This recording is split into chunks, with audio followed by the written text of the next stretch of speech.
How's it going, everybody, and welcome back to another episode of your favorite swimbait podcast, Scales and Tails, episode 194 today, joined by a guy all the way over there in Pennsylvania. We've been all over the place. So when you guys are listening to this, I've actually recorded all three of the last episodes within the last couple hours, like the last 12 hours. So recorded a podcast last night, recorded a podcast this morning with Tana from Australia. Now we're back to the U.S., the great U.S., with a guy over there in Pennsylvania, right? That's where you're at?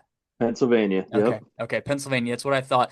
Pennsylvania, if you guys are not familiar, I haven't spent too much time in Pennsylvania, but it is a very cool state. I love your guys' highways. Your guys' travel plazas are top notch. Driving through Pittsburgh is kind of okay as long as you're on the outside of it and kind of like when you drive into like Maryland and stuff. Super cool scenic place out there. I'm a big fan of Pittsburgh, but like I said, I can't act like I've been there a whole bunch, just a couple hours while driving through.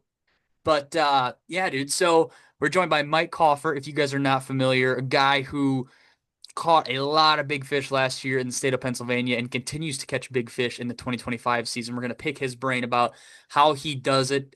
He's been making quite a few Facebook posts lately, and guys are kind of starting to ask him like what he does, how he does it, and he's elaborated a little bit, but I figured why not pick his brain a little bit more in depth, hear his stories from last season and kind of when he got into swim baiting and how it's all changed for him over the course of, X amount of years. But really, the big thing I wanna kind of pick your brain about is last year and how you had the success you did with catching so many 5 pound plus fish, which we'll obviously get into a little bit later. But being from Pennsylvania, I think I know your answer to this first question at least. For the icebreakers, we do icebreakers. If you guys are not familiar, if you're just listening to the podcast for the first time, get to know Mike a little bit and start our conversation off on the right foot. So, Mike, you and I are getting ready to go fish tomorrow morning over there in the beautiful state of Pennsylvania. But first, as always, I like to think everybody does it. And so far, everybody I've asked this question to, it seems like they do. So you have that like routine. You got to stop maybe at the gas station, put some gas in the truck, get your coffee or get your energy drinks or snacks or whatever for the day or for the trip. What's your go-to like gas station or convenience store to stop at pre-trip? And then what are you getting while you're there? So for me, it's kind of changed recently because we got some pretty cool gas stations that just went up here. But do you guys have Sheets where you are? No, but I'm a big fan of Sheets out there. I do like myself a sheet. Okay. I mean, your basic, not basic, but your gas station on steroids where you can get your made to order sandwiches and things like that. Yeah. That's our Sheets here. We have a new one that just went up called Rudders. They were a little bit south of us in like the Harrisburg area, but they're Oh, making their way up yeah. this way. Yep. And then if you go like towards Philadelphia and stuff, they have Wawa. Yeah. Yep. But I don't know what you guys have out your way, but I know everybody's got their own little franchises in different, Yeah. Yeah. in the different states and stuff like that. But I always stop at Rudders. The thing I hate about Rudders is I can't fuel my boat and my truck at the same Oh, time. yeah. So some of the gas pumps, you got Mhm. two sets of gas pumps on each one, and it's nice because you can just plug them both in, go Yeah. inside, get what you need. But Rudders only has one row, so but it is the most state of the art. They actually have like a little casino inside Oh, that you can actually, yeah, it's open 24 hours. They have a bar inside, a casino, like not a casino, but yeah. um, some slots machines and stuff like that. Any made to order you could possibly think of. I get my snacks and I hit the road. I don't do the coffee thing. I'm already all amped up every time Yeah. I'm going out. So, but yeah, I try to grab, 3, 4 sandwiches for the boat and some ice and cold drinks, and I'm I'm ready to hit the road. Yeah. Dang. So that's the first time we've heard of, you said it was rudders or It's called Rudders, yeah. rudders. Okay. That's the first time anybody's mentioned that. We've had Wawa, we've had like Quick Trip over here in Wisconsin, Minnesota area. I will say, I don't know if I've ever like talked about it, but Michigan does not have, Michigan is like a franchiseless state. We don't have like a big gas station. We have like every once in a while, if you're on the highway, you'll get like past the standard Loves or the big like trucker gas stations. But outside of that, we don't have anything cool like that. Like it seems like everybody I talk to, every region has got a place, but Michigan is just kind of left out. I don't know. Maybe sometime soon we'll get something cool, but we don't have any like We the have a Love's cool. here. Okay, yeah. We don't have any of the cool like made to order like Sheets, Wawa, Quick Trip. We don't have anything like that. We don't have a bakery like Quick Trip has with fresh donuts. It's just kind of bland. We have every once in a while you see like a 7-Eleven, but especially where I'm at, we don't have diddly crap. We just have literal gas stations that you can get like those Jimmy Dean breakfast sandwiches that they made in the microwave Yeah. a couple hours before. So kind of lackluster. That's why I like that question so much. So you get to hear what other guys are getting when they stop at the gas stations and kind of where what kind of franchises they have out in their area. So that's interesting. I'm gonna have to Google that place because that seems like probably one of the best ones that somebody's mentioned on the show. So that definitely piques my interest a little bit. Next time I'm going through Pennsylvania, I might have to try to find one and stop at it and just Try to just, find a Rudders. They're going to just be in like experience it. the central Pennsylvania, Okay. Harrisburg area. Yeah, yeah, okay, But okay. they're growing. They're making our way up to us. So Right. Huh. Yeah, I'll definitely have to check that out. And then the second question that I usually ask the guys is more catered to the guests, kind of get to know them a little bit before we get into the conversation for the listeners to kind of just learn a little bit more about you before we go too in depth, especially if they're not familiar with you. So last year, and we'll elaborate on this more, you set a goal for yourself to catch X amount over a certain amount of pounds, and you've kind of elaborated on some Facebook comments about how you would go about it and stuff. So, just basic question: how many lakes and new lakes did you fish last year? Like, how much exploring did you do to achieve this goal? so I wanted to make sure that I didn't. For one, I wanted to do the 50 in Pennsylvania. When I picked up the rod to start bass fishing, which I didn't start out as a bass fisherman. It was something that I kind of, I guess, I challenge myself in different parts of fishing, Yeah. and then I get bored with it, and I need to try something different, and then I'm always trying to push the card to be better. But when it came to bass fishing, like that 5 pounder in Pennsylvania, like that number 5 pounds Yeah. to me was like, Picture this: the sun rising over the mountains, your line gets tight, and the fight of a lifetime begins. Welcome to Lake Bacharach Lodge, Mexico's premier largemouth bass fishing lodge. Nestled in the heart of the Sierra Madre Mountains, Lake Bacharach Lodge offers world-class fishing, luxury accommodations, first-class hospitality, and expert guides who know where the grandes live. Whether you're chasing giants or kicking back after a day on the water with a frosty, cold, bottomless margarita, we've got you covered. Home to some of the biggest bass in the world, Lake Bacharach is truly an angler's paradise. Don't miss your shot at the bass of a lifetime. Book your trip now at www.lakebacharachlodge.com or call 806-316-8382 today. Lake Bacharach Lodge, truly the best in bass. If you're listening to this podcast, it's safe to assume you're tossing big baits for trophy bass. You already know that treble hook changes are part of the game, but they don't always have to be a pain in the butt to do. Toit split ring pliers are hands down the easiest way to swap out treble hooks, especially on those beefy swim baits we all love. No more slipping, no more fighting your gear, just smooth, secure hook changes every time. Available in 3 fixed sizes in a full kit with interchangeable jaws that safely open up any size split ring. Toyota doesn't stop there. They offer a full lineup of precision tools designed with anglers in mind, including long and short nose pliers, scissors that cut cleanly on limp braid, and wire forming tools perfect for rigging those soft baits. So up your game with Toy, because when you're chasing giants, every detail matters. Check them out at toyfishing.com and be sure to use code SNT15 for 15% off your order. Again, that's toyfishing.com, TOIT fishing.com. And again, SNT15 for 15% off your order. it was if you found one a year, you were ecstatic about it, Yeah. and then that evolved into me getting a boat and things like that, and getting a company with that and getting better with it. When I set my goal the year prior to that of hitting 25, it started with the year prior to that was 10, and then I went to 25, Yeah. and then 25 went pretty quick. I actually hit 40 that year, Wow.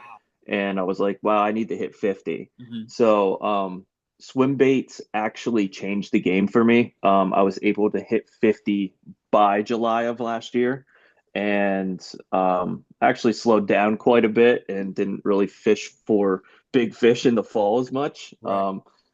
Just did a little bit of this, a little bit of trout fishing, a little bit of chasing smallmouth on the river here, which we don't see near as many 5 pounders as what's in the lake. But I told myself when I was hitting that goal that I didn't want to do it all at, said lake that I have the most of my success at. I wanted to make sure that I was seeing new bodies of water and putting the possibilities out there to show others that it's not just one place that has these big fish. It's, there's opportunity in all these different lakes. So um, I believe it was 7 different lakes Wow. in my surrounding area that all gave me a 5 pounder. Wow. And there was 4 from New York, but Okay. I hit a total of 55. Wow. Dang. Okay. Okay. So that's pretty crazy. I feel like if you guys are listening to this and that piques your interest, and this is going to be a very good episode because this is like I really wanted to hammer this home. But before we get obviously too deep into that, that is a crazy feat, a crazy achievement. But like you just said, you like to challenge yourself. Like yeah, fishing is fun, but it's a lot more fun if you kind of have to push yourself and probably have a goal to work towards. Fun fishing is cool and all, but if you go out and you're like, man, if I want to catch, 2 3 pounders today, or 2 5 pounders today. I'm gonna do this and I'm gonna try to do this to the best I can, make as many mental errors, make the least amount of mental errors I can, capitalize on everything I have and just kind of throw it all I have to it. So what were you doing prior to bass fishing or prior to the swimbait fishing thing? Were you doing a lot of trout fishing or river fishing, or what was it for you before you got into the big bait stuff? So here in central Pennsylvania, there is uh, just a slew of fantastic trout fishing. There's a lot of limestone streams, whether you go to the State College area or even south down to Harrisburg. I'm kind of in the middle of it all. It's about an hour drive for me to get to the waters that I would want to fish, Yeah. but that hour is like, you're mentally prepared. It's fun. Mhm. I like that hour drive. Yeah. But there's so much opportunity, and I got into chasing big brown trout, like wild brown trout. Yep. And I started as a fly fisherman. I was into fly fishing for quite a while. And then I got into throwing big jerk baits. So I actually did the whole pro staff thing with a couple companies and only threw their baits and this and that. And then I got bored of that. I was just like, you know what? I don't want to be held to throwing one brand of bait or anything like that. Yeah. So I think I had partnered with like Yozuri for a while, Mhm. and I was throwing a lot of Yozuri stuff. There's another company, I think it's out your way. It might be in Colorado, but Dynamic Lures is another brand that I was throwing. But I wanted to throw big jerk baits for big brown trout. Yeah. I was all about exploring new water, going and, walking miles and miles and miles a day down these creeks to find that. In PA, they're not lake run, but um, we're talking, if I didn't catch a 20 incher, it wasn't a successful day for me. A Yeah. 17-inch trout, wild brown trout is, a pretty nice fish in this area. But if it wasn't 20 inches, I didn't hit my goal for the day. But, obviously the actual goal is to hit 30. That 30-inch brown trout is like the goat. Mhm. So that's what I was into for probably about 2.5 years. But I've been fishing since I don't know, I was pretty much raised by water, Yeah. not necessarily fishing, but I just always found myself at the pond down the street with my little brother, Mhm. throwing rocks, doing this, doing that, catching sunnies with a little net, Mhm. just doing fishy things. Yeah. Yeah. When you were fly fishing, did you ever get into the big streamer thing? Like, was that something that you like hucked meat for big browns? Was that something you ever got into? I did. I didn't do it long because some of the waters that I was fishing was a lot of big water. Yeah. And I guess I didn't really, I mean, I read up the best I could on it. I went out a few times and threw streamers and stuff like that. And I actually bought a rod, in particular Yeah. for throwing streamers. But I didn't run with that like I should have. Now, now I have in my mind that I just bought a kayak recently, and now I have in my mind that I want to throw big streamers on a fly rod for muskie. Yeah. And I have some some guys that I follow on Facebook, and I definitely have the resources around here to get that done. We have some good muskie fisheries in this area, and the muskie on the fly has my attention, but I'm not ready to do it yet. Right. Yeah. Yeah. That's a crazy, crazy thing. If you guys are unfamiliar, streamers, especially like the articulated streamers, the two-piece streamers are essentially like a small fly glide bait. If you ever looked them up, they make two, three-piece ones and they shoot around like a glide bait does. They look super, super good. They look more natural than a swim bait because they just are made out of the feathers and everything. They're just super badass. And whenever I hear guys that are into fly or that were into fly fishing or have gotten into fly fishing while being into swim baits, I always assume that they at one point in time like dabbled in streamer fishing, and that's kind of I feel like it kind of carries over a little bit because one of my buddies is super big into fly fishing, super big into streamer fishing and rat fishing for browns at night, and he's also a huge swim bait guy. So I always feel like there's a correlation there for the guys who have done both throughout their time fishing. Yeah, it's definitely piqued my interest as of more now since I got Right. into the glide bait Yeah. thing. I'm just like, wow, what big flies can I throw for Yeah. trout? Or maybe I can get some of these smaller glides on these streams Yeah. and see what big browns want to come out and play. So, Oh, dude, there's some crazy brown trout stuff on smaller glide baits. It's absolutely insane. So that kind of leads us perfectly into it. So being, fly guy, conventional jerk bait guy who's fishing for these big browns and stuff, it doesn't sound like you were maybe too like involved or like particulate into the bass fishing scene. So how did the bass fishing scene start for you, and was it straight into swim baits, or did you conventional fish for a while prior to getting it, into the big baits? so I live in central PA, right on the Susquehanna River. Okay. I could walk to the Susquehanna River in a minute and a half. Like I can see it from my bedroom window Yeah, pretty yeah. much. Now, you've had Kyle Regal on the show. And Kyle, that we have this fantastic river that's right here that primarily everybody locally, that's all they really mess with, Right.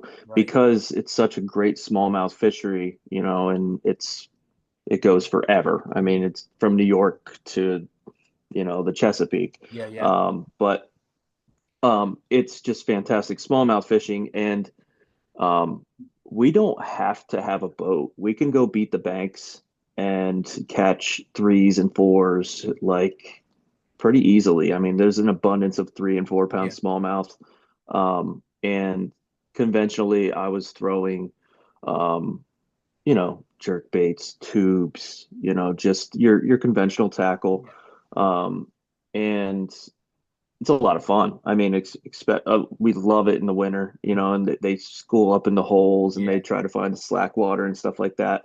But it was all year long. We're beating the banks of the Susquehanna. But um, along with that came um, a little bit more of a piqued interest towards just finding that 5 pound Right. bass because there's so many threes and fours. You want to catch that 5 pound smallie, Yeah. but then we also have the ponds and stuff in the area. And so you're checking out the ponds and we're going and checking out a lake and beating the bank on foot, at a lake trying to find a 5 pound bass, Yeah. largemouth. But got into the frog thing a lot. We were throwing frogs quite a bit. We can go about 2.5 hours south of Philly and catch snakeheads. I'm not Ooh. sure if you've had any experience with that? Literally, Yeah. maybe the most fun in fishing. Like it's a blast. It's a Yeah. top water Mm-hmm. explosion like no other. So, Yeah.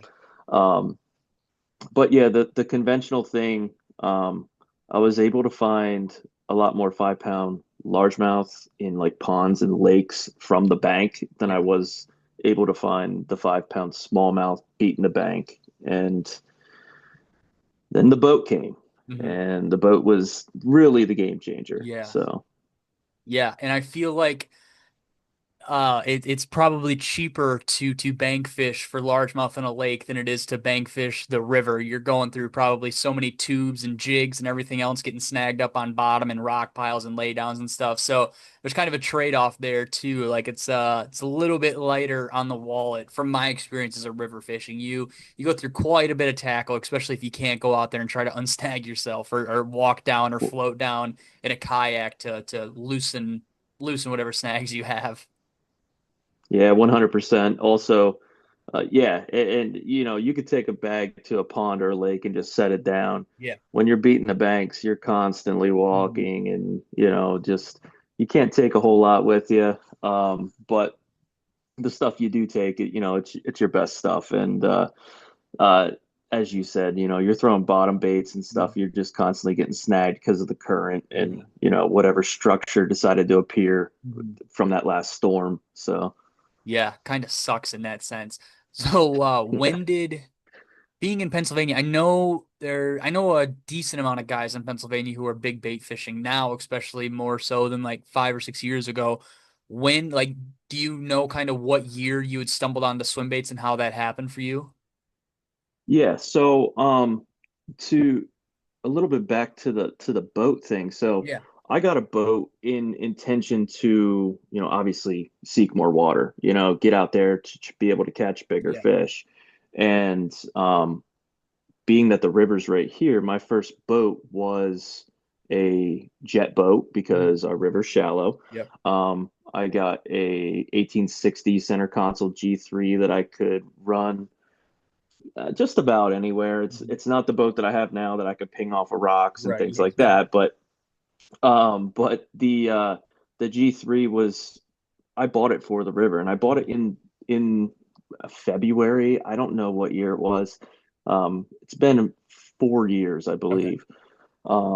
And I purchased it to play on the river, Mhm. and the river was blown out, muddy, nonstop after I bought my boat. It was like my Christmas gift to myself. Yeah. Finally, March rolled around, and I'm like, I'm not going to wait for this river to cooperate. I'm going to take it to a lake this weekend. Took it to a local lake. I caught 2 5-pound largemouth that day, Yeah. and I on crankbaits, Mhm. and I was like, okay, I love the green ones just as Yeah. much, Yeah. and I don't really care about this river boat as much. Mhm. Um, Played with that boat for about 6 months and was like, I want something with that bass boat front deck that Yeah. I have a little bit more dance room Mhm. and that I can take more rods and stuff with me. And obviously, lakes had kind of piqued my interest a little bit more. Just you go out there, you catch, 5-pounders Yeah. opposed to, don't get me wrong, a 3-pound, 4-pound smallmouth has a hell of a good fight, Mhm. especially in current. Right. But there's just something about that big belly 5-pound Yeah. largemouth that just piqued my interest a little bit Yeah. more, especially knowing that there was the potential of sixes, sevens, eights, Mhm. things like that. So um, I ended up getting into a little bit more of a bass boat that had still a jet on it that I could do both. Mhm. It was like the master of nothing. Like Right. it was good enough to run on the river, Yeah. Yeah. but not go all the places I wanted to, Mhm. but also had a little bit of a more of a bass boat layout. Um, I took that up to Cayuga Lake in New York, and because those Finger Lakes get rough with wind. I thought I was gonna die that day. I said, okay, I'm just gonna go the whole way with this. I'm gonna get a glass boat, and so I had 3 boats in 3.5 years. Wow. Yeah. Yeah, yeah. I went all the way with it. Just shopping boats. I was like, okay, so if I buy this 25, $30,000 boat and only have a 5-year loan on it, my boat payment's gonna be $400. Mhm. But if I buy this brand new Skeeter ZXR 20, that's Yeah. 75,000 to take it out 20 years, I can still have a $400 payment and have the most state of the art shit on the market. So that's what I did because I'm extra as fuck, and I just went for it. I went Yeah. all the way in, and I bought the Skeeter, and that's when it really all came together with the swim bait thing. I was like focused on lakes. I wanted to do stuff that others locally weren't doing. Being that I live right here by the river, all the people that I know in this area that are fishing, they're fishing these smallmouth tournaments. They're fishing, on the river, and they're not throwing glide baits. They're not throwing big baits. They're throwing Ned rigs. They're throwing tubes. They're throwing all the little things. Um, when I placed myself in the lake and was able to put myself in front of bigger fish and learn electronics and Yeah. things like that, I big fish want a big snack, man. And I started to slowly increase my way to bigger baits. Mhm. And it didn't go as fast as what it sounds, but it started with like a sleeper gill, Yeah. and then I was like, okay, I'll throw a mag draft. Okay, Mhm. what do we got? Oh, we got a river to sea, S waiver, Yeah. or the smaller depths like 175s and stuff like that. But and then it just exploded from there. Yeah, man, it's good to hear. When you got that boat, your last boat, the boat that you're in now, did it have forward facing sonar, or did it just come with like side scan? And did you add forward facing sonar? So, Like what graphs did you learn with, I should say? well, the well, that was the funny thing. When I got the G3, the very first boat, Mhm. I was like, okay, I want to learn electronics if I'm going to be on the lake. And I tried to make that center console G3 a little bit of a lake boat, and it Yeah. just didn't want to be a lake boat. Right. Yeah. I put two 9-inch helixes on it, Mhm. and I don't know if I had 360 on that boat or not. I think I did. But I put the two 9-inch helixes on it. Didn't know shit about electronics. I didn't know how to use them. Yeah. Um, I actually went to a lake down towards Reading, and there was a guy that did an electronics class. Mm. And it was the best $300 I've Yeah. ever spent. Right. He showed me how to mark structure. He showed me how to, mark waypoints and Mhm. things like that. He taught me so much, and I can encourage anybody, if they have any questions about this, I can point them in the right direction to Yeah. send to this guy because he was fantastic with it. So, but the the old center console did not serve well as a lake boat, which I'm back in a center console now. Yeah. I sold the Skeeter last year. I got a rock proof now, but I did that just because I do want to incorporate muskie into my Yeah. fishing appetite, and I haven't dipped into it yet, but it's right there. I Mhm. bought a reel the other day. Now I'm shopping rods. I was Yeah. listening to your podcast with Alec, and I'm Oh like, yeah. Yeah. okay, maybe I'll talk to him a little bit about rods. Right. Right. But um, the muskie thing's coming. Heck yeah. So on that Skeeter, did you get forward facing sonar, or were you set with like the side scan and 360 and stuff, and kind of since you knew those, since you took that class and got it all broke down, did you feel like you needed the forward facing sonar, or did you eventually go with that? So I started without. Okay. I started without forward-facing sonar. I had my boat a total of almost my Skeeter had almost 3 years. Okay. And the Skeeter for I would say almost 2 of the years I did not have forward facing Wow. sonar. Okay. And I added that. I had that for about a year and a half before I got rid of it. So I had it about halfway through. Hmm. Forward facing sonar was a game changer in certain ways. Hmm. It hurtful in some ways Yeah. because you want to look at that screen, man, Hmm. and it takes you away from, all the basics of fishing, Yeah. and it has its pros and its cons, but the forward-facing sonar now has become a very essential tool for me. And I have that currently. I took all my electronics off my Skeeter and I brought them onto the rockproof boat that I currently have. Right. Yeah. Yeah, dude, I will say it's interesting. Not that I'm, forward or against it, but I've been on a lot of boats this spring and this summer and that have had it and kind of have learned how to use it.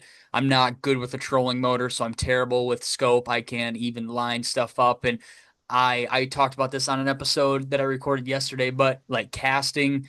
I cast way too far, so I don't even see my bait on the graph, and then I start to freak out and I reel it in and I just burn it past the fish. Like it's such a learning curve that even putting in, 10 hours is not even enough to crack the surface on how to use it. And I've also come to realize that it's like, wow, if you're the type of guy who only gets to fish, 6 hours a week, maybe on a Sunday or a Saturday and a Sunday, 3 hours each morning, it's worth buying one just for the sense of being able to cut down on dead water. Like if you fish half a lake and there's no fish and you find a pocket of them and you're like, okay, yeah, there's 20 fish right here. Maybe I'll watch the graph. Maybe I'll turn it off and I'll just fun fish. Like it like heightens the experience of the whole fishing trip, I feel like. And maybe not for everybody. Maybe that's not something that everybody wants to do, but if you're a guy who wants to catch fish, then it's a hell of an investment to just break down and get it. 100%. And to kind of add to that, I was listening to one of your podcasts. I forget who it was, but they were fishing with Lawrence Lee. Mm, And he had said about they went to one spot and, Lawrence said, look, they're not in a feeding, they're not yeah. set up to feed here. And they went to another spot and he said, boom, this is it right here. Like Mhm. that one's there, this one's here. Yeah. They're set up on this, ball of shad. Um, I have I have trained myself with the forward facing sonar that um, I know the target separation. I know what's a school of carp. I know Yeah. what's a school of bass. I know what's a school of crappie. Mhm. I've used it enough that it's my key tool. Like Yeah. tomorrow's my day on the water. I fish on Wednesdays. It's Mhm. my day off. You when you have the combination of the right electronics, it is so key, especially in the summertime when these Yeah. bass school up. Um, as you said, there's a lot of wasted water. Mhm. I can probably sit here and say that I can pinpoint 5 spots on the lake, my favorite lake, Mhm. that probably um, I would say 40% of the bass population are on those 5 spots, and the rest Yeah. of the lake is empty, Mhm. like just empty. Like you can maybe go beat the bank and catch 1, 2 pounders Mhm. that are just playing with, small bluegill or Yeah. something like that. But if you want to catch the big bass, they're in schools of 100, Mhm. just, you know, all on one said piece of Yeah. offshore structure, and they're all they kind of hang out in groups of their own size. Mhm. There'll be a school over on that piece of structure that is all 3 4 pounders. Yeah. There'll be a school over on that piece of structure, they're all 4 plus. Mhm. And with time spent on the water, time is money. I mean, time is how you learn this stuff. Yeah. And I've spent enough time to understand the electronics, and the learning the different types of electronics have really been key for me. Mhm. My boat's currently set up with the Garmin LVS 34, Yep. which is the newest version of Garmin's LiveScope, and I have Mega 360, so Mhm. I can mark my structure even just by trolling around. If I Yeah. see a brush pile, if I see a rock pile, I can mark my waypoint right on that. Or if I'm just, cruising at the console, I can mark a waypoint, come back to it, scan it with the live scope, see if there's actually fish set up on it. Depending on how they're up on it, will determine on, am I going to throw a crank down? Am I going to throw a glide bait at them? Am I going to throw, it's you learn as you go. Yeah. It's one of those things where it takes time to understand the fish, how they're set up, um, where they set up, and there's a lot of dead water out there that you're just, if you don't have those electronics, you're going to be wasting a lot of time.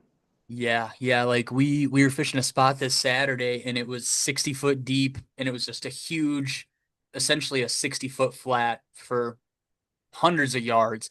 And I mean, we were just if I mean, at one point in time we thought the battery was going to die on the graph and we were like there's no way we were catching pike. We were going out there for bass but ended up catching a bunch of big pike and we looked at each other and we're like if we didn't have sonar right now, we would have no idea where this where these single pike are sitting and following around these huge bait schools. They were following around these big bait clouds, and they were sitting underneath them, sitting right outside of them, or whatever else. And it was, every 20 minutes you'd run into a school and then you'd hurry up and scan around because you know there'd be a pike around there. But yeah, we were like, if this dies, like we're just gonna have to go up shallow and beat him up on a drop shot in like a hover rig, because there's just no way that you're able to fish all this water, because 98% of it is dead water. And that was something that really opened up my eyes, just because it was kind of it was the first time I'd ever fished this place. I had literally no idea what was going on. And it's like, okay, I've fished a lot of the same lakes throughout, my fishing career.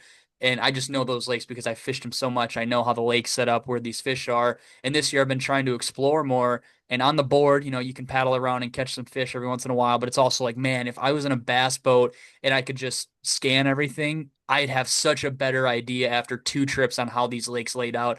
If there's even really decent fish in this lake, or if it's a bunch of cookie cutter fish. Like, it just does so much for your outings and saves you time in the long run. It's just kind of like, wow, it's opened my eyes a lot. Not that I'm, pro or anti forward facing sonar, but it's like, it definitely has its places for a lot of guys. And some people are just stubborn and won't open their eyes up to that. But it's just like, wow, it's interesting. It's grown on me for the last, couple months, which is interesting to say. Yeah, I actually had a friend. He just came home. He's originally from this area, but he lives out in Michigan now. And he just came home for a little bit, and he is anti forward facing Mm. sonar. I mean, he just will not get Yeah. with it. And I said, he's like, I want to fish with you for a day, dude. And he's Mm. like, I want to see what you do. And I was like, well, I'll tell you what I do. I stare at my screen. Yeah. I already know that that's a problem for you. Yeah. And now he's kind of opened his eyes a little bit Mm. to, hey, look, this doesn't catch the fish for you. Yeah. It's just a tool in finding the fish. Yep. It's a tool in understanding their behavior, their feeding patterns, how they set up on the structure. Mm. And now he's getting into swim baits. I've Mm. actually been tagging him in a few posts like, hey, you want to buy this one? Yeah. Trust Yeah. me, take my word for it, because I went through 300 before I found which Yeah. ones I like. And, Right. but um, yeah, it's, I have so much respect for the guys that don't use it. Mm. And the guys that don't use it, I have to say that, like, there's a time and a place for it as Yeah. well. Like, these shallow lakes, it doesn't serve a purpose Mm. in most of these shallow Yeah. lakes. Yeah. If you're throwing at the bank, it doesn't really do it for you. Right.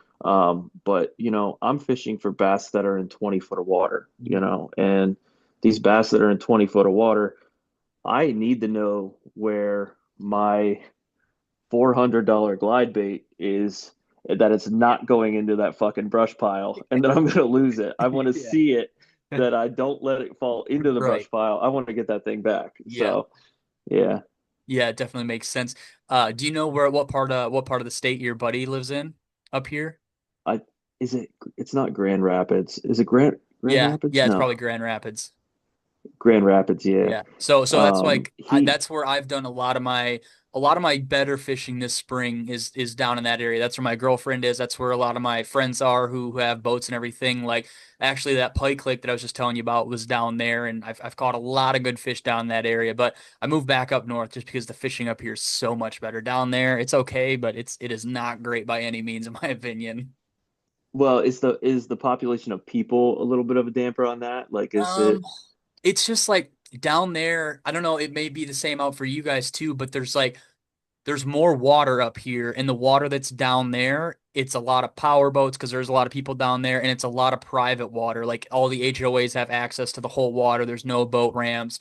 So it just kind of is a damper on things, which is whatever. But up here, if you throw a dart at a lake, or if you throw a dart on the county map, that lake is 99.9% it's public. You might have to backtrack to get back there. The fishing might not be good, or it might be super good, but you can fish and drop a paddleboard into almost every body of water here. So it's a just that's just cool? in that sense, the accessibility up here is so much better.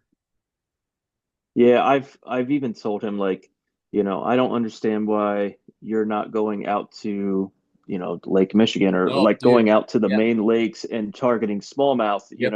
and or even just, the rivers down towards the lower parts of those rivers have to be pretty good for largemouth and things like Yeah. that, I would assume, just based on what I've learned with, going north to the St. Lawrence and Yeah. things like that and fishing some of those waters. But um I lit a fire in his ass with the swim bait thing, and I think he's been he's been going to a local lake by him that I was like, look, I got fish brain, and these guys are catching fives and sixes Oh, here, I bet you and I bet you I could name the lake if I had to guess. I think it's Reed's Lake. Yeah, yeah, that's where my old PB came out of. They smash a Really? Canadian Clash out there. Yeah, yeah. There's some very big fish in there. But the problem is that there's also a lot of tournaments out there. We were actually Saturday we were supposed to go fish Reed's Lake, and we got all the way out. Or I say all the way, it was only like 20 minutes. We got all the way there. They were doing a 5K race around town, so the boat ramp was closed. Went to another lake down the road. There was a tree on the boat ramp, so then we had to resort to this random ass lake we found. But it paid off. But yeah, Reed's Lake, it's a very good lake. That's what I told him. I was like, just based on what I'm seeing here on Fish Brain and Yep. stuff like that, the pictures and things, I said that's the first place I would go to. He had already been fishing it, but he had no swim bait experience. And then when he came down here, I put some swim baits in his hand. I said, here, I'll sell you these real cheap. Yeah. I said, here's a hyper shad, here's a Mhm. versatile VG2. Yeah. Here's a good, rod for starting out.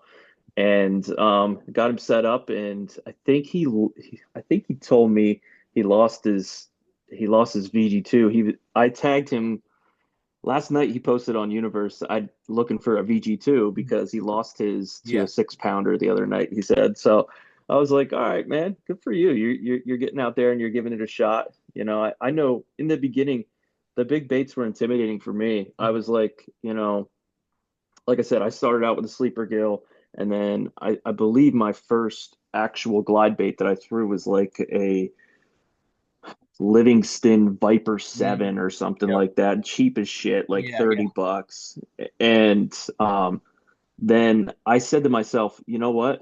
I'm getting follows from big fish. I need to look into this a little bit more.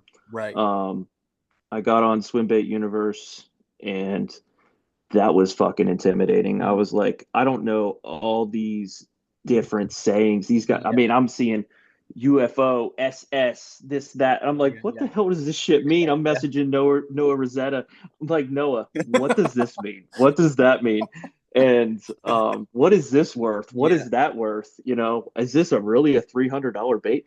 And um, and then you learn the lingo, and I'm hooked, man. Like I remember I was like, you know what? I bought a $50 bait, which killed me. And the next thing you know, I'm like, all right, what's this $100 glide bait line like? And I think I bought like a J Riggs like gill or Mhm. something like Yep. that. And then I was like, all right, well, I hear the hyper shad's good. And then I'm like, all right, well, let's step it up. I got like a VG2 and um DS. I fished the Yeah. shit out of DS Customs for a while. Mhm. Um, and you kind of learn where you fall. Yeah. You kind of learn what bait you like the best, what works best for you. A lot of it for me was tuning these baits to the right sink rate to get them to these deeper bass that I'm Yeah. targeting offshore.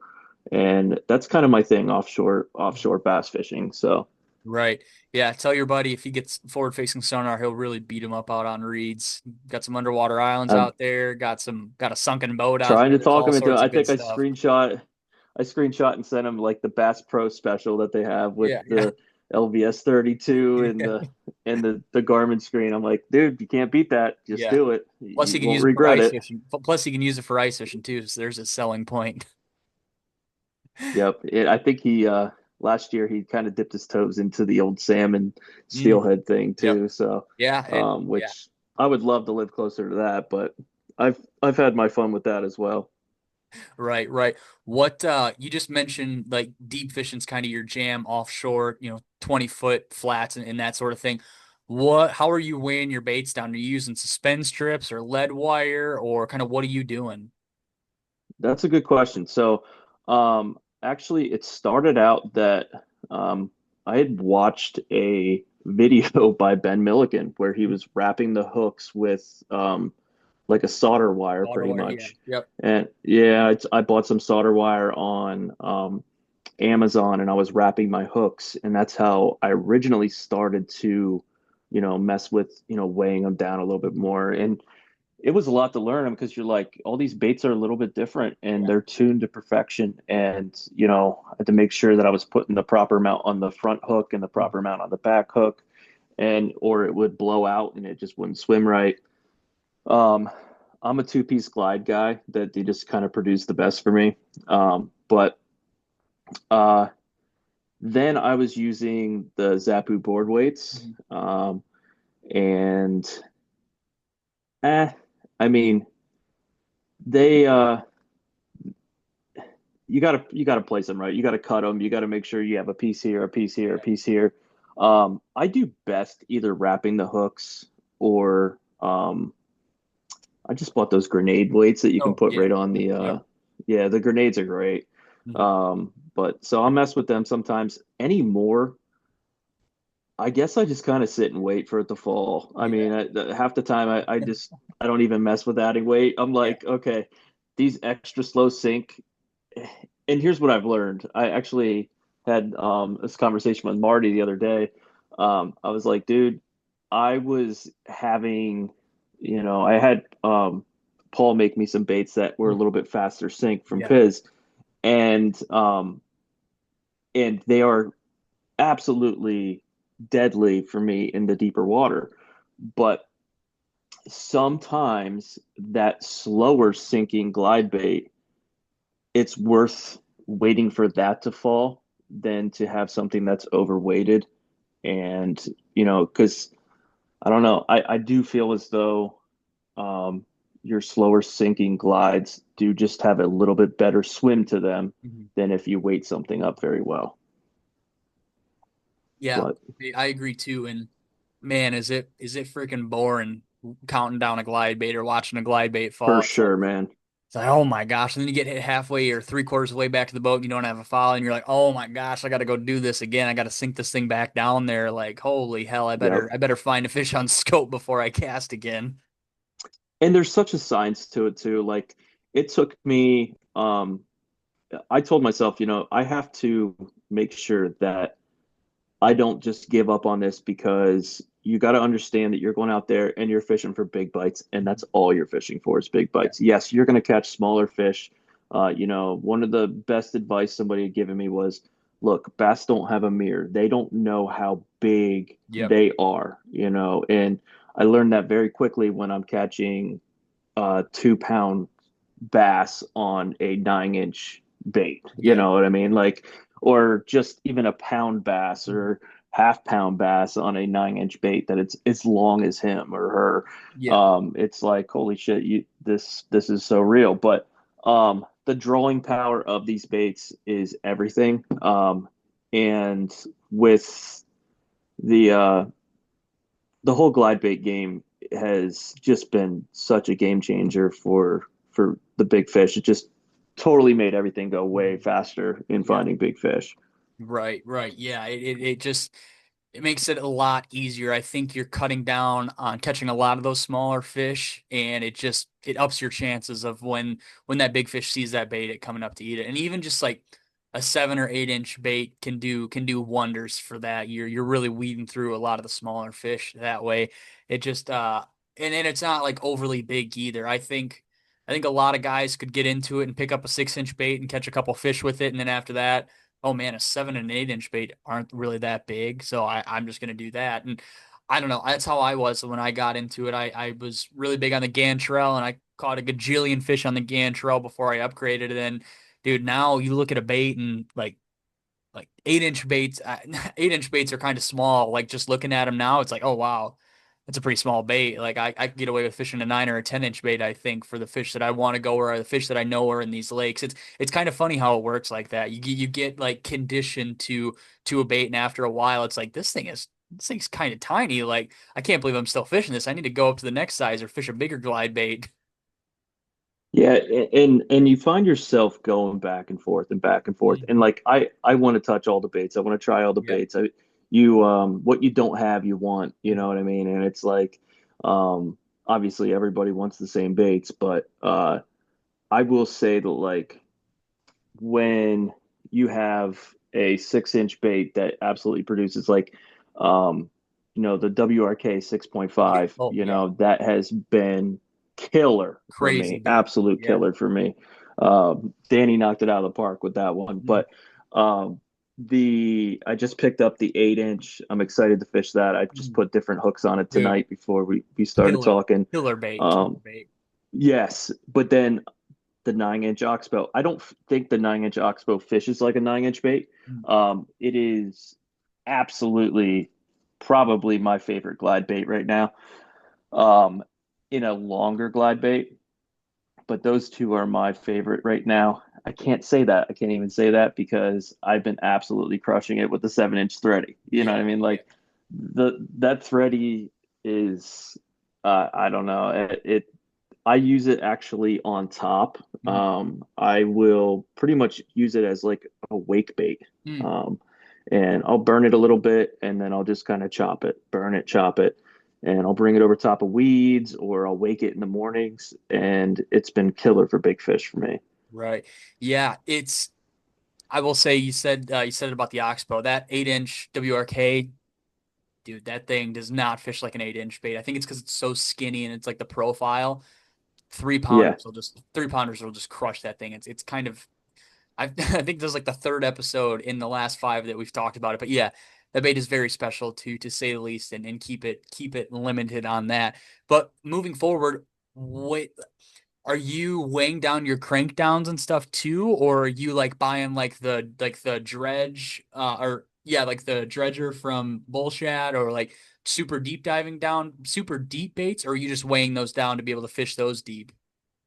Uh, that's also a good question. I actually bought the Dredger 18 was one of the first baits that I've ever bought Wow. because Yeah. Wayne had said to me, um, when I first came on the swim bait universe, I had lots of questions. I wasn't afraid to post. Mhm. I have to say, out of 43,000 people on swim bait universe, hats off to everybody because everybody is they're there for the same reasons. Yeah. If people want to learn, I don't think out of maybe selling I don't know. I mean, I bet you I've shipped at least 100 baits, to Yeah. different people, and I've never had a bad experience. Mhm. We're all doing this for the same reasons, Yeah. and the amount of guys that will just reach out in your inbox, and that you can kind of, chop it with, and just talk about, what they do, what you do, what you should do, just bounce information off of each other. Um, Great people, like a lot of great people. But I saw a video the other day. I sent it to Nick Radel today. Um, and it was Lawrence Lee talking about how he takes and puts the tire weights Mm. on the bill Yep. of, the clickbaits and stuff like Yeah. that. The BGC And stuff. that's Yeah. how I used to tie, I used to tie, you know, or wrap the hooks Mhm. and stuff like that, like the other baits. And I Yeah. couldn't really figure out what are you supposed to do on Mhm. these crank downs to weigh them down, Mhm. or, what can or can't you do without, jeopardizing the swim of the bait. And I saw that video and that was a game changer. Like the stick on tire weights on the underside of the bill Mhm. on a crank down, that was, I got the best swim out of my crankdowns that way. And my last time out, I was crushing them on crankdowns. Yeah, it's nice that way too, because it's not messing with the bill, or it's not messing with the swim because it's on the back of the bill. And then also like those little storm, like the cheapo storm strips. That's what I weighed a lot of my crankdowns with on the back of those bills, and even then they would still come off. But you also have to think they're not getting like hit directly with the water, like the water's going around the bill. So as long as that bait's semi-dry when you stick the tire weights or the lead strips on it, like it's not really going to go anywhere. So you're not going to be losing a bunch of lead throughout the day trying to fish these baits deeper than they're supposed to be cranked down to, essentially. Right. So Yeah. it's kind of Last year, my PB came on a Fathom V3 from nice. Clickbait, and that was an 8-1. and I've caught a ton of big fish on crankdowns. Just I try to find that school of bass, Yeah. and I will actually blow it right through them Mm. with an 8.5 reel. Like I'll see the school, I'll throw past them, I'll blow it right through that school, I'll break them up, and Mm. then they'll kind of come back together. And I don't know if it pisses them off or what it is, but they go nuts the next time you fucking blow it through there. Mm. And that's what I was doing last time out. And well, last time out, I caught like 29 pounds and it was just stupid. I could Yeah. throw any bait I wanted to. The schools were fired up. Maybe it's just was the right day. I have no idea, but it all came together. I was like, I want to catch one on this glide. So Yeah. I just grabbed that glide out. I want to catch one on this bait. You know, I posted a video today of my dumbass with the cormorant boss. Mm. Yeah. I Yeah. I was like, I want to get this all on film, so I'm not going to run to the back of the boat and grab the Yeah. Yeah. net. So I just tried to lip it, and I was like, you know what? I'm not getting fucking hooked today. So, Yeah. I did see that video earlier today and I laughed at it. Excuse me. What I was gonna ask you something about the crank down stuff, but I can't remember. It's escaping me right now. Have you messed around with soft baits very much? I actually just had a conversation with Ross and Marty the other day Mm. about the just like the soft glides, Yeah. Yep. like the flag, and I forget the one that I have. God, I have one in my boat that I took with me the other day to try it because they told me to try it. Is it the raid, Um, the Okasana? yes, the Yeah, the Okasana Osakana. slide. Yes, Yep. yeah, or whatever it is. I have one of those in the game changer color, just like an all white, Yeah, yeah. and still haven't thrown it. Still sits in the package. Haven't given it a shot yet. I know it's gonna swim and look awesome. I guess my problem is I need to get that deep, and Yeah, I good didn't luck. know how That's that's kind gonna of, go. yep. Yeah, I made that post on Instagram or like a story post a couple weeks ago on Instagram, and pretty much what I was told is you put a nail weight in the ass end of it. I think that's where it was. Put a nail weight in it and you just have to wait because if you add too much, it starts to swim really weird. Like you can't take off that back treble hook or it swims really weird. Like that messes with the weighting. That's the thing. That's the thing with the soft glides, from what I know, like the flag, you can't sink the flag down. You can't sink, to my knowledge, you can't sink that Osakana slide swimmer down. Maybe I haven't heard anything about that Megabass one or the Savage Gear soft, what is That it? one looks pretty good, Yeah, actually. yeah. I don't know. I don't think they've made one that you can sink down. Maybe that phony one that they're coming out with you can sink down, or Cave Town Baits in down in Austin, he's coming out with that weedless Beast Hook Tetra. That's a glide bait, soft glide bait. And with that, I would assume it takes I think an A Beast Hook, so you should be able to add a A half ounce Beast Hook to it, and that thing I would think it would sink, but I don't know. Maybe he hasn't messed with it much, but that's like the only thing that you could easily modify to my knowledge to get him down to sink. But I don't know. It's kind of a weird thing that we're starting to get more and more soft glides, but they're all, a foot or shallower style swims. Like that flag, you kind of fish up on top, which is cool. You can sink it down like 4 or 5 inches, but it's really much past that. It just I don't think it's really possible, or at least like I said, I don't know how to do it. Maybe somebody listening to this can DM me and give me some info. But yeah, it just kind of, not that it limits the bait, but it's just like, damn, if you could sink a flag down to 20 feet, dude, Yeah. you would need to carry a gallon of Mended on your boat. I don't know if you've swam any of those flags, but they just look so damn good. And if you could get it in front of those big fish out deep, it'd be game over. You'd probably be tired of catching fish after a day of doing that.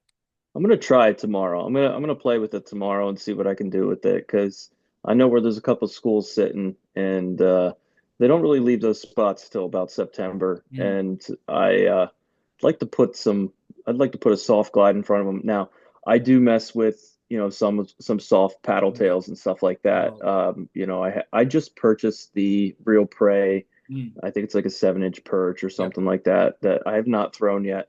I was hoping to throw that tomorrow. I just threw it in the box. But um, I had a killer year.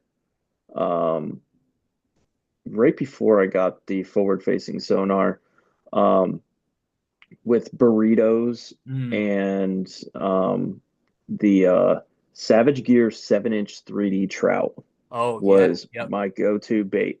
That thing thumps and it's like 2.5 ounces and it sinks like a brick and it was perfect to roll over a piece of structure. Yeah. Um, I had to put a little bit of a stinger hook on it, but uh, it was just fish after fish after fish for me. If I brought that through a school of fish, it was getting smoked, Right. and I had an absolute blast with that one. Is that the three-piece soft trout they make?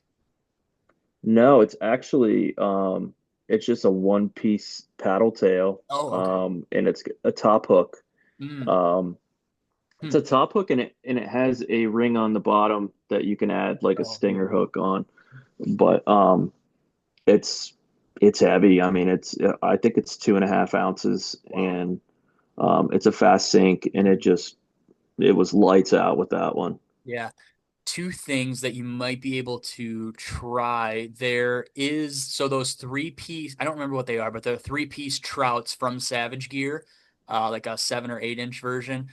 There was old, like back in the old days of Universe, I was reading some forums and some conversations where guys would put toothpicks in between the last joint, between the tail and the middle section. So they'd solidify that last joint and they'd make them into like a crude glide bait.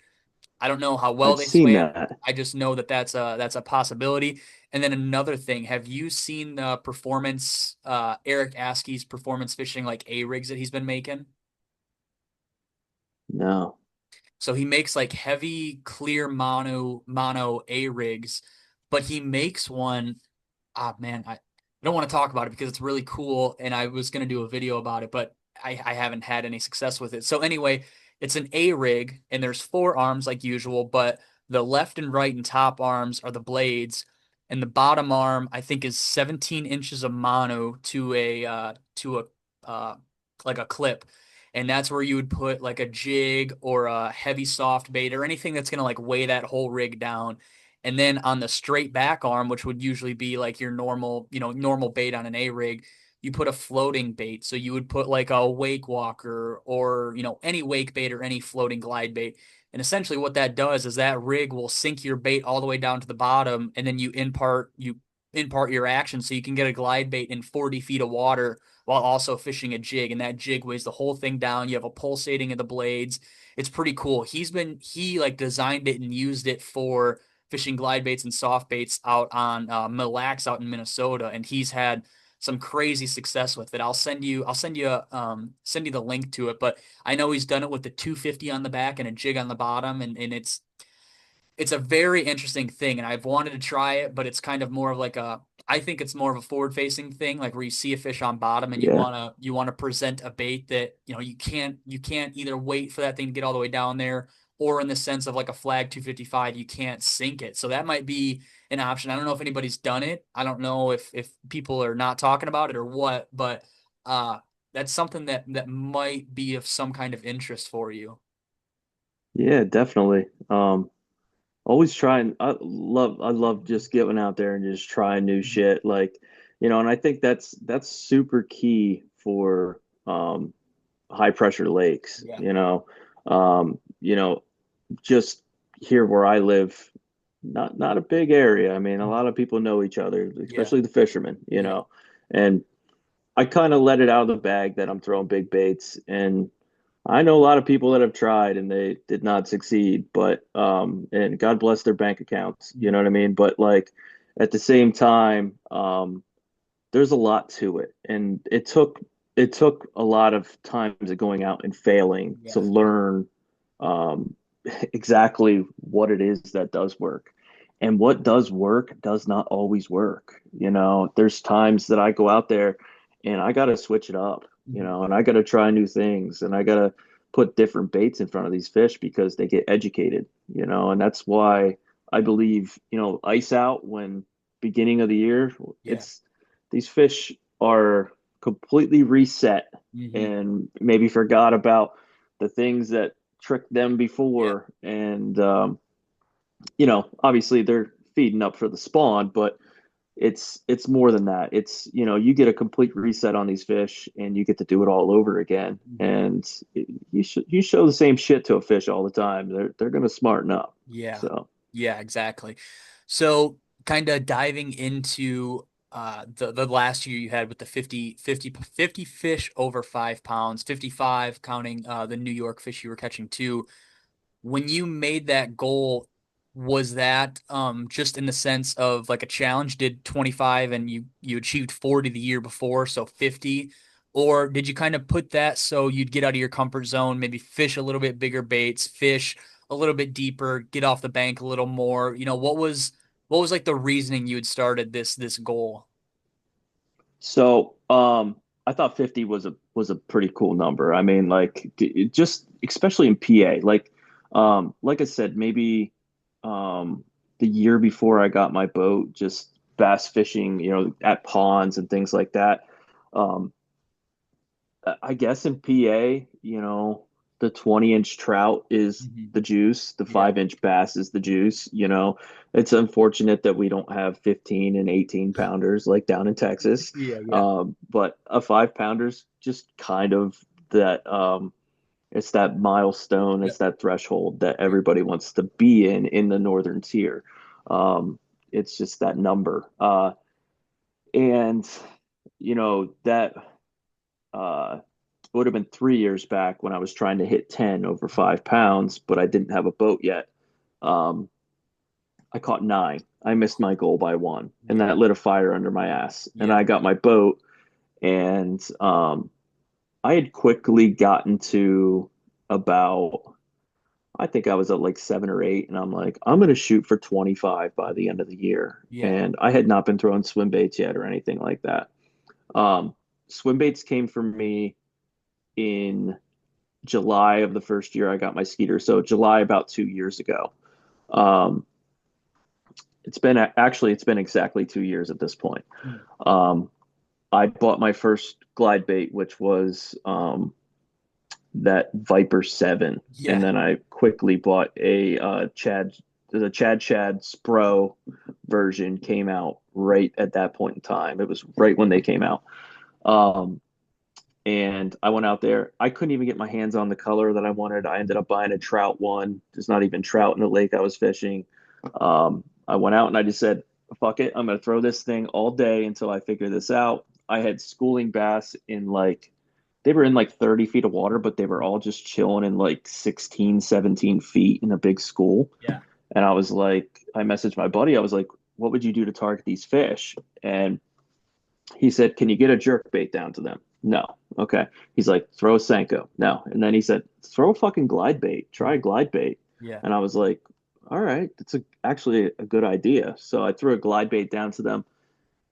And then it all clicked. I mean, I had every fucking fish in the school going after my glide bait. Yeah. And I caught like six that day. Mhm. And they were all quality fish. They were four and a half. Like they were all kind of the same size, like 315, Yeah. 310, 4.5. And I was like, okay, this is awesome. I need to do this every time I'm out here. Um, then you slowly kind of work your way up into the bougie baits, and you know it starts at $50, and now your budget's 100. Now your budget's 200, Yeah. and um, you get what you pay for too. I mean, I will not sit here and say that I haven't bought $100 baits that perform fantastic, Yeah. but um, I've fished as much as I could of whatever I can get my hands on, and you become you know what works for you and you know what doesn't, Mhm. so but back to the numbers thing. It was halfway through that year that I was trying to hit 25 and ended up hitting 40 that glide baits came into the equation, and throwing the bigger soft baits, and I went from 16 to 40 so fast. Mhm. Like, and that's when I said to myself, next year I'm going to go for 50.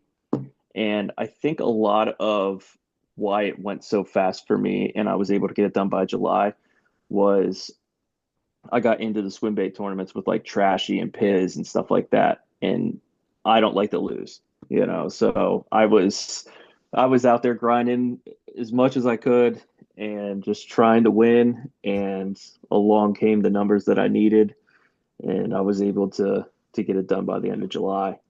Dang, that's crazy. Did you keep track after that? I'm assuming you did keep track after you hit that number.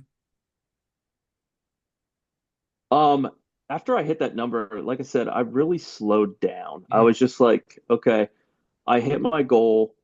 Let's just fun fish. Yeah. Let's take people fishing and teach them things. Let's get the kids out. Um, I want to get my girlfriend out here to catch some 5 pounders, Mhm. Yeah. um, also wanted to play on the river a little bit more Mhm. and not spend so much money in fucking gas going to the lake. Yeah, Like, yeah. um, the lake for me is an hour and 15 minutes away. Oh, yeah. So gas in the boat, gas in the Yep. truck, miles on the truck, Yeah. just and that's the closest lake to me that I could actually fire up a motor. I Damn. have electric lakes close by that I can just troll around in. Mhm. And don't get me wrong, I've caught 5 pounders in all of those lakes as Yeah. well. But you know, I like to fire the motor up and go fast Yeah. and just hit all the spots. Mhm. If somebody's like, if they're trying to pin down a lake, and this is just off of maybe what you've experienced, they're trying to go fish a new lake, whether they have sonar, they have to look at a topo chart before they go out. What are like some things you were looking at when you were, figuring out these, 5 or 7 lakes you have in your area? What were some things that you looked at, or what were things you looked out for that stood out to you that produce good fish? Like what kind of advice would you give to somebody if they're scouting for some new lakes and maybe some things to look to? Oh my gosh, some things to look at that you've had success with.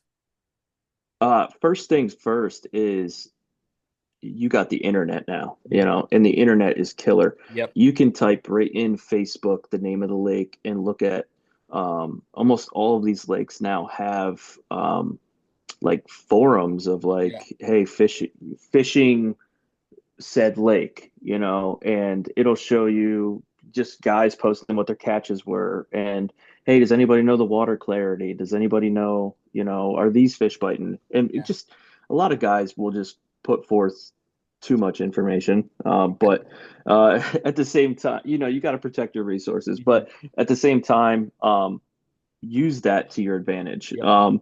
But also Navionics. I have the Navionics app on Yeah. my phone. I spent a lot of time on Google Maps just looking at zooming in on satellite, seeing, okay, there's a lot of down trees on the edges of this lake.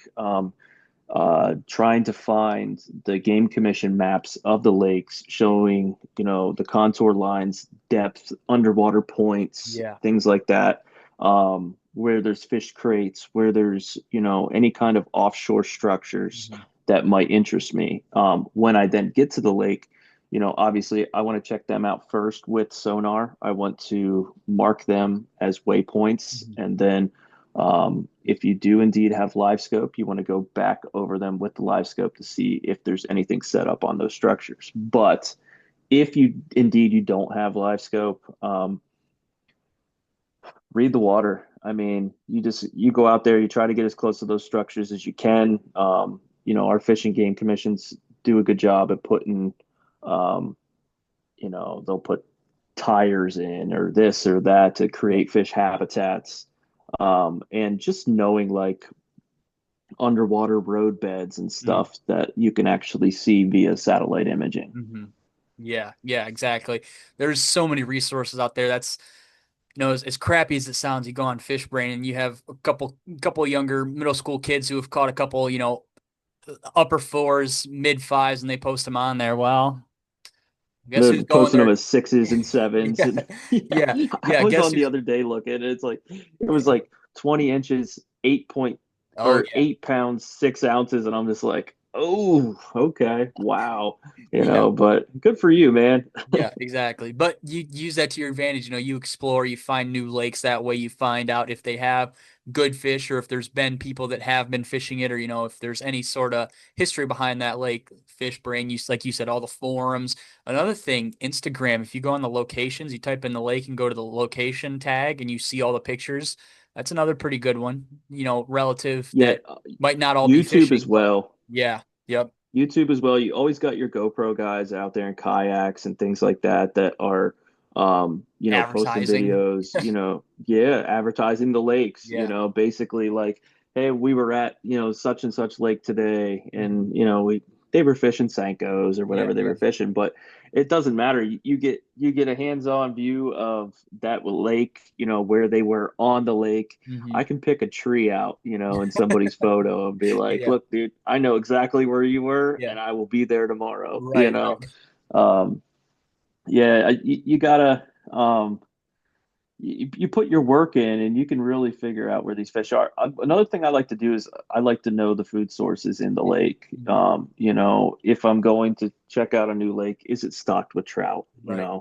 Um, you can look, the Pennsylvania Fish and Boat Commission also does like, they do the electroshocking, which I'm sure they do, in every state, Yeah. but you can see, the sizes of the fish that they're catching, whether it be bluegill, crappie, perch, and you can kind of pick and choose from there what you want your baits to be, match the hatch, and kind of go from that angle there. Right. Yeah, 100%.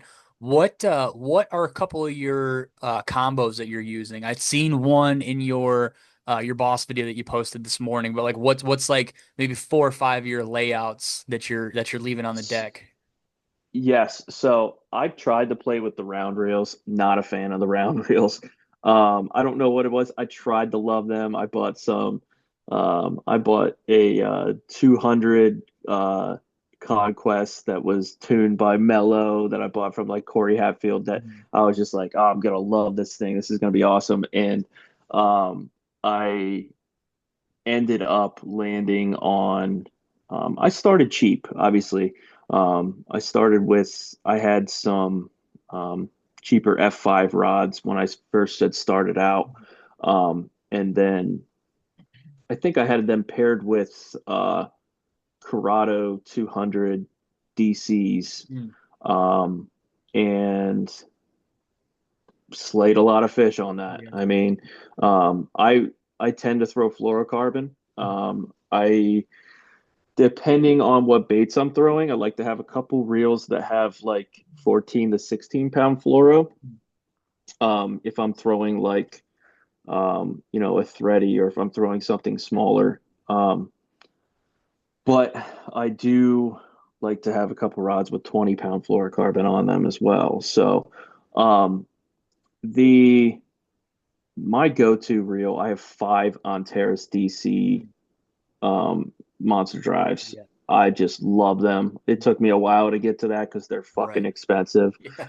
But once I got one, I was like, okay, I want all my reels to be this real. Yeah. Um, my HG, which are like 7 speed, Mhm. I want them for my soft baits and for my crank downs, and my XGs I use for glides. Mm. Rods wise, I have 3 nameless rods Mm.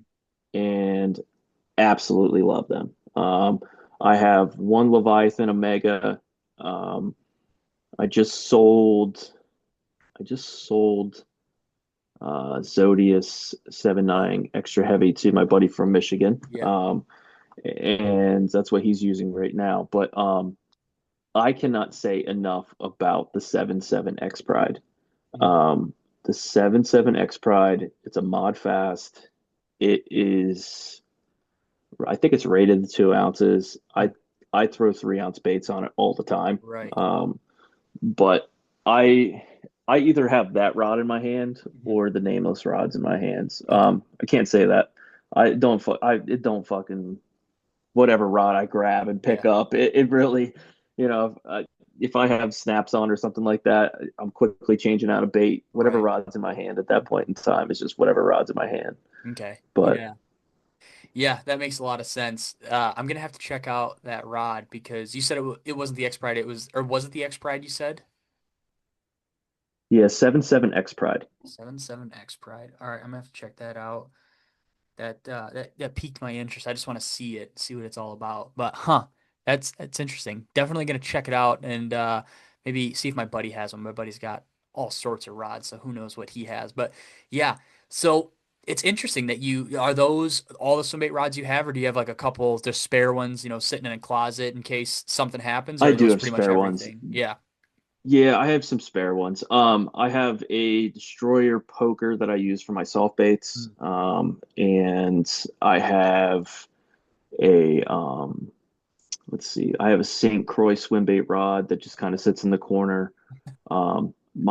My deck on my boat, being that's a center console, Mhm. I can only get about four rods up Right. front, Yeah. and I'll have a couple rods in the back, just kind of where the co-angler normally has rods. But um, I'll kind of cycle through like the same four rods every Yeah. day that I'm out, and Right.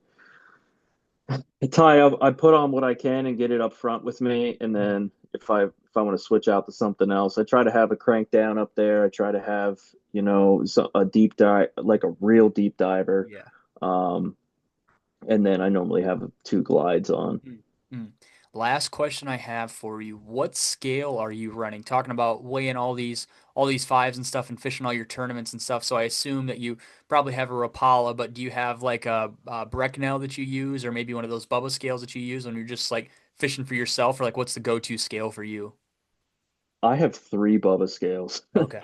I have three of the color ones. I have one for my kayak. I have two for the boat. Mm. I normally have one up front in the boat, and then I Yeah. normally have one at the console, just in case, you just want it close by to grab, So I actually I actually got into the waffle thing on Yeah. the JDM waffle Yep. site, on Facebook. Ended up winning a couple of the Ontaris on there, but Mm. I won two of those Bubba scales on Oh, there. that's So nice. that's why, yeah, that's why I have three of them. But and I was gonna give them away as like Christmas gifts and stuff like Mhm. that, but I ended up saying, you know what? It doesn't hurt to have fucking 50 scales. You Yeah, know what I mean? exactly. And I used to use the Berkeley scales just because of the tournaments and stuff Mhm. like that. With Piz, Oxbow tournaments and all that. Like it's Berkeley or Bubba, Mhm. But those Bubba scales are great. I Yeah, love it. they are legit. I really like those Bubba scales. I don't remember which one. I think it was the Pro that I was using, but I was a huge fan. Like it tells you if it's level and you can obviously save. I think it has like 8 or 10 coal spots. Like it's a super super nice scale. I was a big fan of that. Definitely have to get one for myself, I think. But problem is I'm scared I'm gonna flip in the paddleboard or something and it's gonna get roached. So I just keep three. I think I have three of the cheap Berkeley ones on there just in case batteries die. I have some backups, just like you, by the sounds of it. Yeah, yeah. I carry a brick of batteries in the Mm. boat just Yeah. in case, like, because I'm a sucker for not turning my scale off and just Oh, because those Bubbas they don't turn themselves off. They yeah. they Nope. will stay on. If you Yeah. turn them on, they stay on. And I'll you just get in the moment and you forget, and the next thing you know, it says your battery's dead, and it's like, oh great, that's what I fucking need right now. Well, Yeah. I just landed a seven, Yeah, so. exactly. Real quick, what's the story behind the PB? We kind of glazed over that earlier, and I feel like that's a good closing point for us because an 8-1, Pennsylvania 8-1, absolutely, absolutely insane. So I want to hear how this went down for you. Uh, you know, it was actually 4th of July last year, Wow. I believe.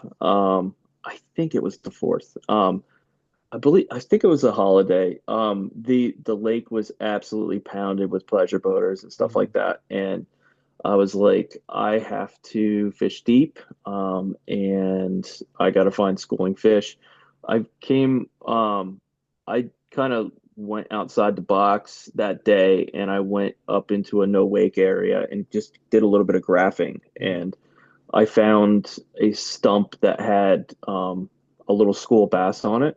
Um, I can tell just by forward facing sonar once I scan, you know, yeah, those are 3 pounders. Oh, Yeah. those are 4 pounders. Those are the right ones. You know, there's some good ones mixed in there. And um I had tied on the Fathom V3 and I did my signature, just try to break them up. You know, it's kind of crazy. Like, do you do any hunting? Yeah. Yep. You do? Okay. So in fall turkey, you can break up the flock and Yeah. call them back together. Mhm. You can't necessarily call turkeys Yeah. in the fall, but if you break up the flock, like let's say you go out hiking the night before and you Mhm. come up on a flock of turkeys, if you break them up, you can go out that next morning and you can call that flock of turkeys right back in Right. together. Um, I feel like fish kind of act the same way. Mhm. I actually saw something the other day where um, a pro angler had said what happens is he'll come up on a brush pile and he'll see a group of bass on that brush pile. If he can't get them to eat, he'll blow it out with his trolling motor. He'll Mm. get them all Yeah. he'll blow it out. He'll get them to scatter. Mhm. They'll make their way back, and when they come back, they'll eat. Hmm. One thing I learned when I went to see the guy on my learning my Yeah. electronics down south in the Reading Philly area was he showed me how to move fish off of one structure to something else Mm. and incorporate that into making them feed. So, what the situation actually had been, and this is going to sound crazy, but um, there was bass sitting on a crate. There was like a fish crate, Yeah. and over next to this fish crate, probably about I'd say 10 yards away ish, not 10 yards, maybe 15 foot away, Mhm. there was a ledge. And what he did, he threw a deep diving crankbait down and got the bass to chase it over to the ledge. Yeah. And then they set up on that ledge. And then he dropped a jig down there off the ledge Mhm. and they ate. He literally called it. He said, "This is what's going to happen. I'm going to move these bass over Yeah. to this ledge and then I'm going to make them eat a jig." And he Whoa. did it. And I was just like, "Who the fuck are you, dude? Yeah. Like, Yeah. what, like, how did you know this? Like, Mhm. you can actually force a fish to eat." And I do and have done that since. Like, I will bust up a school by Mhm. burning a deep diving Yeah. swim bait right through them, Mhm. which in turn is why I like taking like the Fathom V3 and Yeah. throwing a stick weight in on that and being able to get that down to 16 feet. And I will dig that thing. Mhm. Danny will tell you, Danny had to replace the bill on mine because I Mhm. blew the bill right off of it. Yeah. Um, but I'll burn it right through that school of fish. I'll bust them up. And the next time that bait comes through that school of fish, they are gonna murder it. Hmm. Um, and that's what I did in that situation. I found a small school of big ones, and I actually missed the first two fish. Like I hooked up, I got eh, I got it close enough to the boat that it was probably like a 6-ish. Mhm. I could see it, a big white ball, Yeah. and I was like, "Holy shit!" Okay. It came off right in front of me, and then the next one I hooked up again on the next cast, and then hooked up again on the following cast again, and it was the 8-1. Damn, dude. That's crazy. Was that on the Fathom? That was on the Fathom V3. Yep. Dang, dude. Did you set that bait aside? Like, do you have that bait like in a shadow box or on a mantle or anything, or do you still fish it? So I fished the shit out of that bait, and then like I said, I had been out maybe it was like 3 weeks later, and I broke the bill on it, Mm. and I sent it back to Danny, and Danny got me another one made, Mm. and it just that produces for me so well. Yeah. He also sent me an offshore banger, Mm. which that offshore banger I absolutely love. I can get that almost as deep as the Fathom V3, That's crazy. with weighting it Yeah. down, Yep. and you burn that over top of brush pile with suspended bass. Mm. It's lights out. Hmm. are you just burning it straight, or do you get it close to them and kind of like slow it down and dead walk it past them, or how are you So doing that's a that? good question because I actually wanted to talk about that. With the forward facing sonar, what I will do is when I find my offshore bass Mhm. and I find them set up on the structure, whether it be a road bed, whether it be, a brush pile, rock pile, whatever the situation may be, I like to gauge where I want that bait to land, Mhm. that they're going to see it. Yeah. And I've kind of learned by, trial error experience, um, when I want to start that bait. Mm. Like at what point of it falling do I want Yep. to start fishing it? Yeah. And what I do is I'll throw just past the fish that I'm targeting, Hmm. maybe 5, 10 feet past them. Hmm. Sometimes, depending on the clarity, um, they will see it falling and they'll come look at it. Yeah. Most times they're not going to go backwards from where I'm Hmm. casting, but when I get directly overhead, um, then they're looking. I can kind of actually even see them kind of peek their head up Yeah. at it and look, and then start to slowly come after it. As they start to come after it, I will speed the bait up. Mm. I'll make it faster and faster. And as they get closer, I'll speed it up even Yeah. more. And obviously, the key is don't stop.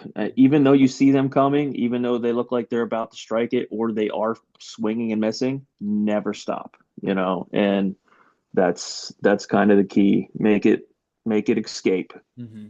Dang, man, that's crazy to hear. I'm going out, I think, with my buddy on Thursday with his sonar, and I'm gonna have to rely or I'm gonna have to tell him about this stuff because this is stuff that I want to see him try to do because he's obviously way better at it with me or way better at it than I am. So I want to see this stuff work for us up here because dude, that's so crazy to hear. Find a school of fish, Hmm. throw on your favorite glide bait, um, throw just past them or right on their goddamn head. Yeah. And when it's 2/3 of the way sunk down to the fish, Hmm. or 2/3 to 3/4 of the way down, and it's maybe, 4 foot above their head, depending on what depth you're in, Yeah. start that glide, Mhm. just chop, Mhm. chop, chop, chop. And then as once they see it and once it draws them and they start to follow it, speed it up Okay. and speed it up and speed Yeah. it up and speed it up all the way back to the boat. And normally when one sees another go, they all Mhm. start to go and it Right. becomes a competition and they fight over the bait. Yeah. Huh. Yeah, we're gonna have to try that out this week, I think, for sure. Oh, heck yeah, man. Well, dude, wait, do you have a YouTube channel? I don't even use Instagram. I didn't think so. It's crazy. My buddy's like, "What are you doing? You have such good fucking content. Why Yeah. aren't you using Instagram?" I was into it a while back, Hmm. and I had like, 4 some thousand followers, something like that, and Yeah.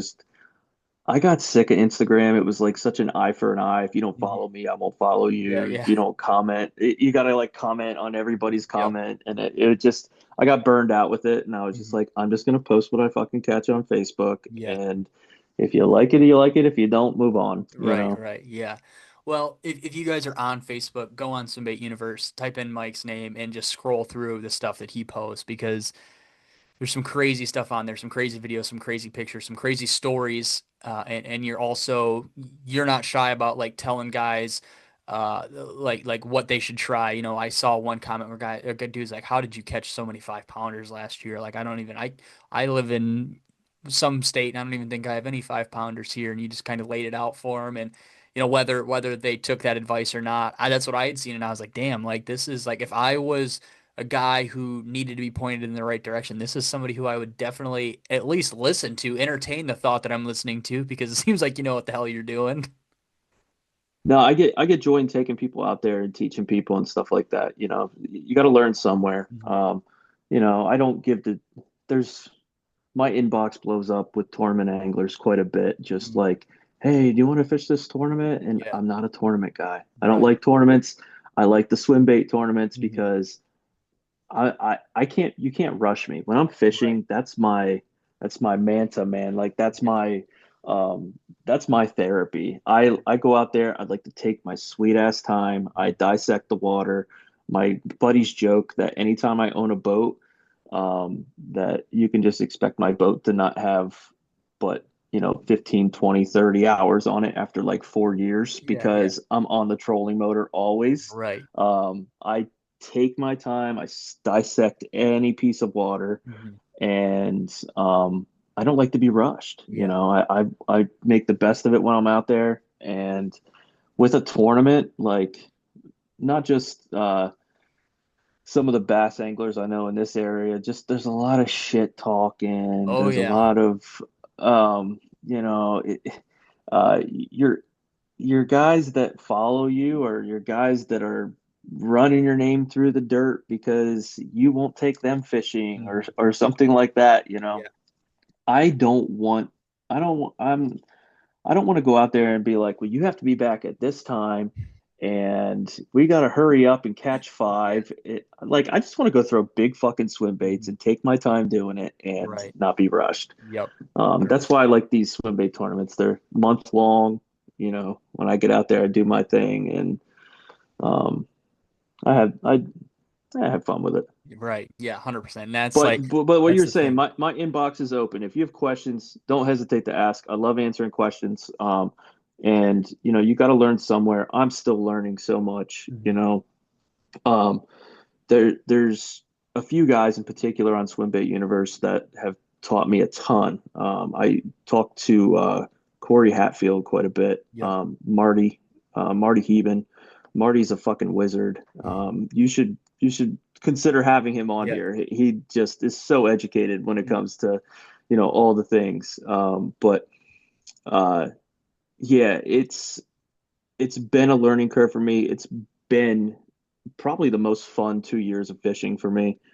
And I got so much more to learn, and I plan to kind of transition that into musky fishing a little bit as well. So Yeah, dude, I'm excited to see maybe you in the fall holding big, 45-inch muskie out of the river out there, dude. That'd be so it'll sweet. happen. Yeah, yeah. It'll happen. It's part of the itinerary. So Mhm. Heck yeah, dude. Well, I guess if you guys want, go follow or go like look like up on Universe, look through his posts, look through his videos and stuff because you're gonna be able to learn something from it. And if not, you're gonna be able to just hear some of the knowledge he has. It's super badass. Whether it's a funny video like he posted today or whether it's him in the comments, telling people what he would do or how he'd break down a certain body of water or whatever else it may be. It's always a good time to read Mike's Facebook content on Universe, in my opinion. yeah, I listen, when I fuck up, I have no problem posting it and letting people laugh with me. So Right. there'll be plenty more spoofs. Yeah. So Yeah, dude, you're not fishing if you're not either breaking shit or losing shit, I feel like. I do both, yeah, unfortunately, too much. every time out, especially with a damn boat, Oh, yeah. I can't it's even. just constantly something needs fixed. Oh, So yeah. Well, heck yeah, man. Well, as always, Mike, thank you for coming on, man. You did work today, but you do have tomorrow off, and I hope that we didn't keep you up too late. I hope you get to get up early in the morning or get up whenever and go hammer on some fish. Maybe catch a peep. Dude, how crazy it would be you catch a PB almost a year exactly from when you caught your last one. exactly a year. That'd be pretty damn cool. That would be sweet. Yep, I'm getting up at 3:30. I'm Oh, gonna go hit the lake and yeah. see what I could do. Alrighty, man. Well, we're not gonna keep you up any longer because if you guys were wondering, it is 11:08. So we're gonna let Mike go get a good nap in before he gets out to the lake. But as always, Mike, thank Yes, you for coming short on, nap. man. Hey, thanks, man. I appreciate you having me. Oh, for sure, dude, for sure. It was a great time. I'm sure guys are listening to this now and they're gonna be like, okay, maybe I should go out and maybe I should buy just the Garmin 32 just so I have a graph and kind of learn how to use it and get dialed a little bit on the forward facing sonar since we kind of talked about it a decent amount on this episode. But as always, thank you guys for listening. I hope you enjoyed this episode. We'll see you guys on the next one.